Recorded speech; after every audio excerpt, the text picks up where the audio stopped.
¿Cuál filósofo ni siquiera igualó el examen de ingenios nuestro? Se pregunta Quevedo en España defendida sobre la obra de Huerte. ¿Cómo no va a haber filosofía española detrás de autores como Quevedo, Cervantes, Lope de Vega o detrás de un gran Calderón de la vida es sueño? Primero mis catedráticos alemanes en Maguncia me dijeron que filosofía española no había. Pero a vista de las grandes consideraciones filosóficas halladas en literatura española, dejé de creerles. Después, algunos de ellos directamente me recomendaron que no me dedicara a filosofía española si quisiera hacer carrera académica. Aquí estoy, filosofía española de primera. La vida es una búsqueda, algunos encontramos. He tenido la enorme suerte de encontrar al filósofo Gustavo Bueno. Tuve que superar montañas, países, problemas económicos, disciplinas, prejuicios y barreras idiomáticas. Pero he hallado en un rincón de España, en la parte menos conocida por los demás europeos, a un autor que escribe con más complejidad que Cervantes o Quevedo, un pensador más sistemático que Unamuno y mucho mayor filósofo que Ortega y Gasset. Tras leer mi primer libro suyo, sabía que tenía que peregrinar a Asturias. Y tras la primera conferencia sabía que esto era lo que buscaba, que necesitaba más tiempo, más dedicación, que esto valía la pena. Luego ganaría una beca del Ministerio de Asuntos Exteriores para estudiar con más detenimiento el materialismo filosófico. Pero de esta más larga estancia de investigación, estrenando edificio del Miñor con la Fundación Gustavo Bueno, les hablaré en otra ocasión. Hoy solo esta breve estancia de relámpago en la que escuché por primera vez al filósofo español. Fue cuando él rompió para hablar sobre España en el grupo de prensa de la Nueva España de Oviedo un 14 de abril de 1998. Yo había viajado desde Madrid con el catedrático José Luis Avellán, autor de la Historia Crítica del Pensamiento Español, y mis profesores de la Autónoma, José Luis Mora y Pedro Rivas, el traductor de la Crítica de la Razón Pura de Kant. Ellos me habían hecho colaboradora de su Asociación de Hispanismo Filosófico, entidad que estaba a punto de celebrar su 10º aniversario con un congreso en Oviedo. En la capital de Asturias, la sala abarrotada, entraba un hombre perseguido por fotógrafos. Miró al público con una mirada de águila y arrancó a hablar. Una conferencia excelente sobre lo que más me interesaba: España, Alemania, Europa y filosofía, mucha filosofía y filosofía española. Su argumentación era densa, me costaba, pero eso era lo que buscaba. El hombre de mirada firme había desmontado un saco de mentiras ideológicas justo en mi línea. El primer catedrático español que superaba la complejitis y la leyenda negra. Yo ya sabía que me habían mentido los profesores alemanes de filosofía diciendo que filosofía española no había. En una biblioteca de mi alma mater estaba el diccionario filosófico de Ferrater Mora. En otra, todos los tomos de Avellán. Tanto en Valencia como en Madrid conocí numerosos profesores de filosofía que impartían la asignatura Filosofía Española en la Autónoma, en la Complutense, CSIC, Salamanca, etc. Casi todos miembros de dicha asociación, dedicados sobre todo a Machado, Unamuno y Ortega y Gasset, Zambrano y Zubiri. Vale, hay pensamiento español, pero nada más sistemático no podía ser. Finalmente, unas jornadas en Oviedo, una buena ocasión para conocer a Gustavo Bueno en persona. Aunque ellos jamás me habían mencionado, a Gustavo Bueno en clase, yo sabía perfectamente de quién se trataba. Gracias a un profesor pro bueno en la Complutense, Juan Bautista Fuentes. A Fuentes yo le conocí solo más tarde personalmente en la Fundación Gustavo Bueno, metiendo otro eje en el espacio antropológico. Pero una estudiante suya me había hablado de Bueno antes del viaje relámpago. Los mejores estudiantes de Fuentes, Atilana y Pedro, los conocería unos meses después, cuando ellos se acercaron para darme ánimos para la traducción del mito de la cultura al alemán. Me sorprendió el fortísimo apretón de manos de Atilana. Tras la conferencia sobre España de Gustavo Bueno, quedaba indudablemente claro que filosofía española había de primera, que lo mío no eran tonterías de una simple estudiante. Además, que los autores del Siglo de Oro habían bebido de ricas fuentes españolas. Gustavo Bueno ese día mencionó a Francisco de Vitoria, Francisco Suárez. Luego habló de Benito Feijóo y de todos aquellos ensayistas que escribieron sobre el problema de España filosóficamente: Canivet, Unamuno, Maeztu, Ortega, Madariaga, Américo Castro, Menéndez Pidal, Laín, Marías, etc. De Suárez dijo que sus disputaciones metafísicas son la primera obra en donde se expone un sistema filosófico completo independientemente de la teología positiva. A Victoria lo puso al lado de Hobbes y Maquiavelo. También mencionó a Zubiri, pero simplemente como el segundo de los dos filósofos que no paraban de hablar durante el supuesto tiempo de silencio de la filosofía española durante el franquismo: Ortega y Zubiri. Ambos, por cierto, vistos con buenos ojos en Alemania tras mi licenciatura sobre Cervantes, Unamuno y Ortega y Gasset. Cuando en Alemania hablaba de Ortega, me aplaudían con suma exageración. Y cuando durante mi doctorado emplearon a un metafísico a que diera un seminario sobre Zubiri, y este requería mi ayuda porque era la única que entendía el texto, mientras iba traduciendo al alemán durante dichoso curso a Zubiri, entendía que era hora de dejar mi alma mater de Maguncia para irme a Oviedo.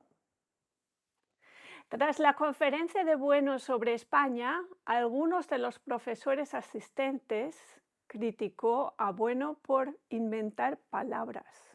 Sorprendente. ¿No adoraban todos los profesores españoles de filosofía a Kant, Hegel y Unamuno, y estos no inventan su propia terminología? O Heidegger, el de la jerga de la Eigentlichkeit, autenticidad. Y eso que Gustavo Bueno no había cargado especialmente esta conferencia con terminología suya. ¿Qué reacción fue esa? No sé qué vio aquel para decir una descalificación tan descalificante para el mismo emisor. A lo mejor estaba sorprendido por mi entusiasmo inesperado. Algo le había picado. ¿Acaso estaban preocupados los académicos españoles porque Bueno había criticado duramente a Alemania? Un tabú. Dijo que el Sacro Imperio Romano Germánico fue un mero fantasma imperial y que habría que esperar a Hitler para que en Alemania surgiera al menos la idea de un imperio. Y por cierto, un imperio de signo inequivocadamente depredador. Es así. La élite española tenía como tabú oír hablar bien de España. Y Bueno, aquel día de 1998, rompe a hablar positivamente de España. Incluso habla del imperio español. Reivindica distinguir entre imperios generadores y depredadores. el Imperio Español fue generador. ¿Por qué? ¿Qué generó? Otras naciones. ¿Cómo? Replicándose en todas sus instituciones en donde se extendió España. Dice, bueno, ocupó al modo romano las tierras americanas que iba descubriendo, fundando ciudades, universidades, bibliotecas, editoriales, templos, administraciones civiles. Y con esto preparaba los virreinatos a funcionar por su cuenta en un futuro. Bueno, evitó caer en una leyenda rosa, avisando que todo esto se hacía coexistiendo por necesidad dialéctica con los intereses más egoístas y apoyándose en la rapacidad de las empresas particulares. El filósofo también habló de la caída de ese imperio español, que cayó, pero no se aniquiló.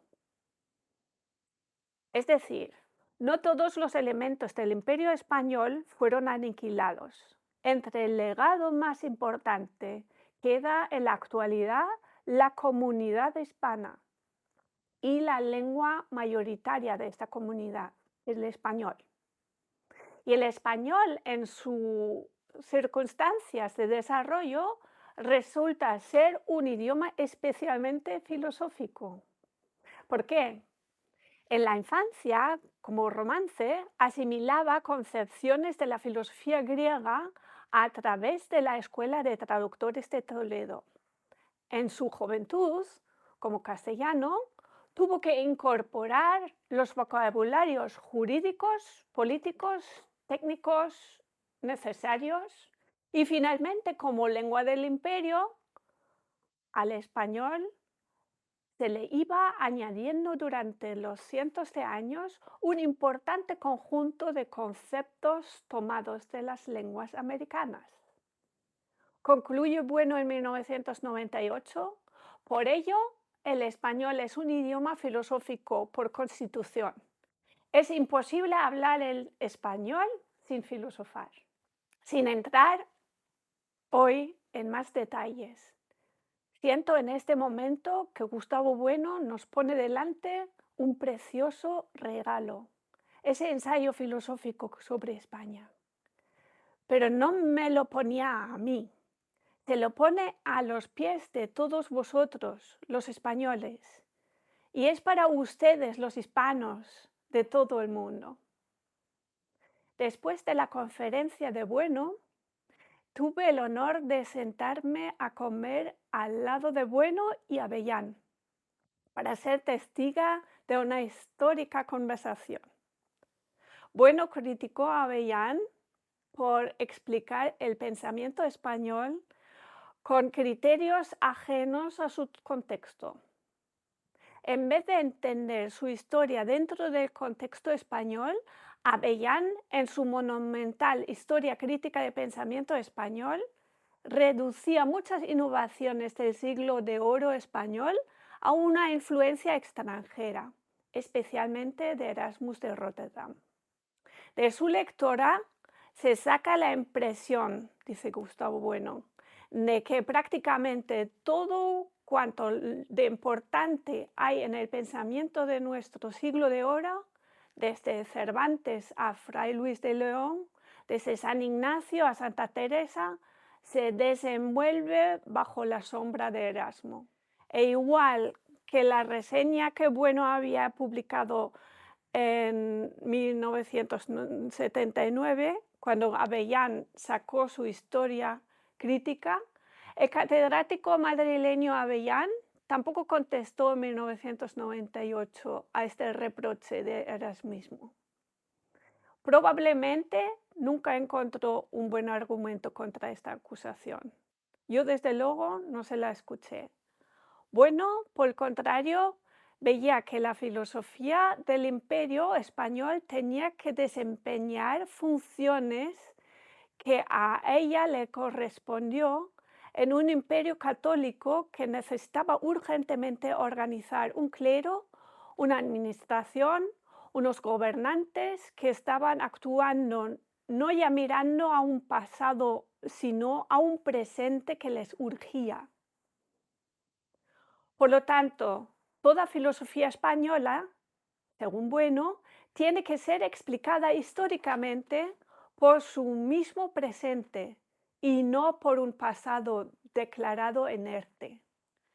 Todo ese día del 14 de abril, con la gran conferencia y terminando con la sobremesa entre los personajes más relevantes de la historia de la filosofía española de finales del siglo XX, será solo la antesala al gran revuelo que 2 años más tarde, en 2000, causaría el libro España frente a Europa, donde Bueno desarrolla la teoría de los imperios esbozada en ese momento y pone la nación española como la primera nación histórica en el mapa y también el imperio español como el gran imperio generador de la historia universal, heredero del imperio romano, frente a muchos imperios depredadores anteriores y posteriores.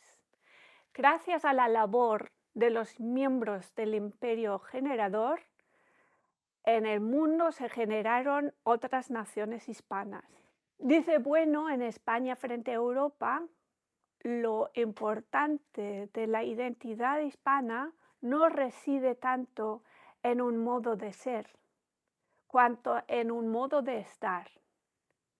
Y la identidad hispana confiere a los españoles un modo de estar lo suficientemente distante de las otras alternativas disponibles como para poder transformar su condición en una plataforma privilegiada para promover planes y programas dignos de ser llevados adelante. Con esta conferencia y su posterior artículo España, más el libro España frente a Europa, el filósofo español Gustavo Bueno abrió un campo que muchísimos hispanistas están recorriendo hoy por muchos lugares de la hispanidad. Millones de hispanos ven que han de manifestarse contra gobiernos, medios y movimientos abiertamente antihispánicos. Posiblemente, si el atentado del 11M no lo hubiera frenado, este presente se habría desenvuelto mucho antes y la historia se habría adelantado. Ahora desenvuelvan este regalo. Se trata de una verdad, una preciosa idea de España como un proyecto positivo que está presente, como se ve en los ensayos filosóficos de Gustavo Bueno.